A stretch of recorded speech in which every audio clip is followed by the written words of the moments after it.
Dear students, welcome to my YouTube channel. मेरे YouTube channel पर आपका बहुत बहुत स्वागत है। मैं डॉक्टर नीलम सोनी आपको वैदिक सभ्यता करवा रही थी। पिछले चैप्टर में हमने वैदिक सभ्यता का एक पार्ट कर लिया था जिसे हम ऋग्वैदिक काल कहते हैं। आज हम उत्तर वैदिक काल करने जा रहे हैं। चलिए शुरू करते हैं उत्तर वैदिक काल। स्टूडेंट्स, आज का हमारा टॉपिक है उत्तर वैदिक काल, जिसका टाइम पीरियड रहता है 1000 BCE से 600 BCE तक। अब ये उत्तर वैदिक काल इसलिए है कि वैदिक काल को हमने दो पार्ट्स में डिवाइड किया था। एक ऋग्वैदिक काल जो हमने पिछले वीडियो में कर लिया है, जिसका पीरियड था 1500 BCE से 1000 तक, और ये जो कर रहे हैं इसका रहेगा 1000 BCE से 600 BCE।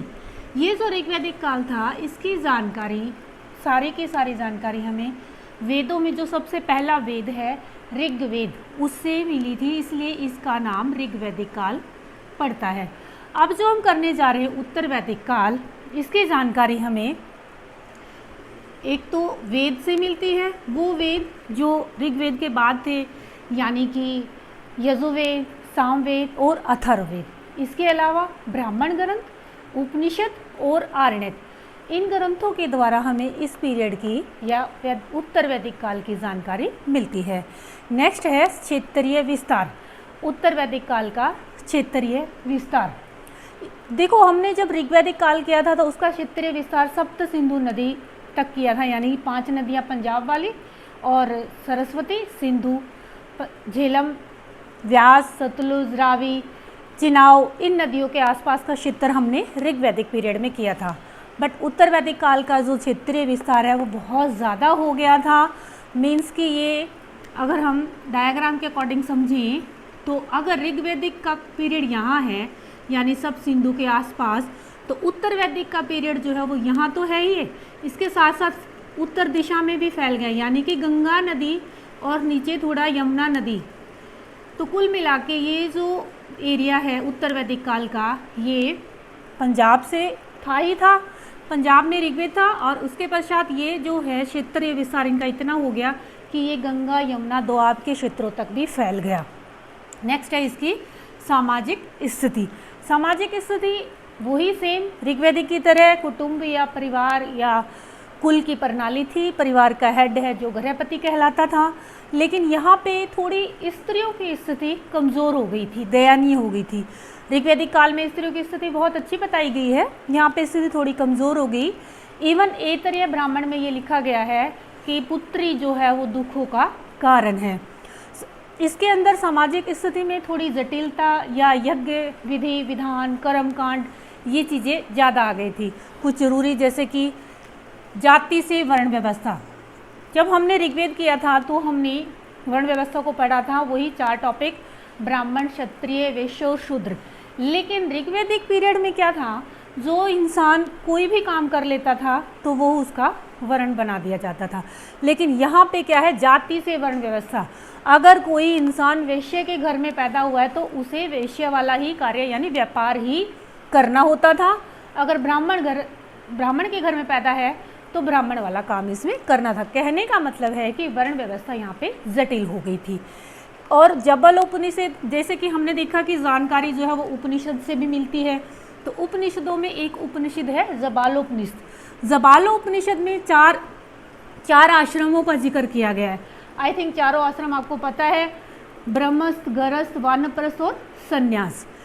फिर इसके पश्चात इसमें 3 ऋण बताए गए हैं, पितृ ऋण, देव ऋण, ऋषि ऋण। इसके अलावा 8 प्रकार के विवाह बताए गए हैं, जिसमें 4 विवाह जो है वो अच्छी उसमें आते हैं कि 4 विवाह अच्छी कैटेगरी के हैं, बट 4 विवाह जो है वो बढ़िया नहीं बताए जाते थे। 4 विवाह जो अच्छे हैं वो थे आर्ष विवाह, देव विवाह, ब्रह्म विवाह और प्रजापत्य विवाह। और जो विवाह अच्छे नहीं माने जाते थे वो थे गंधर्व विवाह, असुर विवाह, राक्षस विवाह और पिशाच विवाह। इसके अलावा अनुलोम और प्रतिलोम विवाह भी थे। अनुलोम विवाह के अंदर क्या था कि जो मनुष्य या पुरुष था वो उच्च जाति का होता था और लेडी या लड़की जो है वो नीची जाति की होती थी। प्रतिलोम में इसका उल्टा है, प्रतिलोम में लड़की जो है वो उच्च जाति की थी और लड़का या वर बोल सकते हैं वो नीची जाति की थी। इसके अलावा समाज में 16 संस्कारों की भी जानकारी यहाँ पे मिलती है।